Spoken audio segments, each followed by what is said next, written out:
গেলাতের গুগলিতে out BJP. মৌরু রাজ্যে আস্থা ভোটে জয়ী কংগ্রেস সরকার। আপাতত 6 মাস নিশ্চিন্ত অশোক গেহलोत। এ বিষয়ে বিস্তারিত জানবো আমাদের প্রতিনিধि गोवर्धन चौधरी संगे। गोवर्धन जी, जानना चाहेंगे पायलट मिलते ही लंबी उड़ान भरली गहलोत ने, कैसी पलटी ये पासा?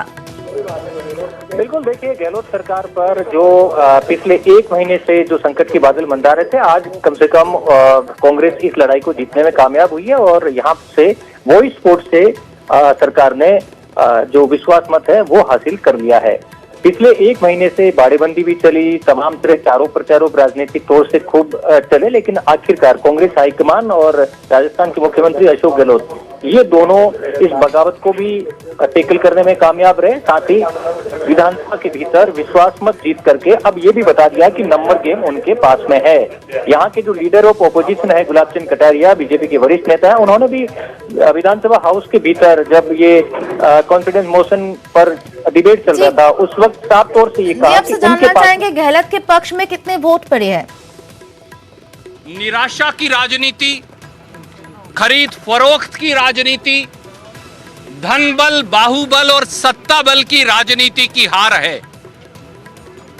जनमत का लगातार पूरे देश में चीरहरण करने वाली भाजपा ये जान ले कि राजस्थान कभी हारा नहीं, प्रजातंत्र और बहुमत कभी हारा नहीं और ना ही राजस्थान कभी हारेगा। भारतीय राष्ट्रीय कांग्रेस और करोड़ों करोड़ों भारतीय गोरे अंग्रेजों से लड़कर हमने विजय पाई।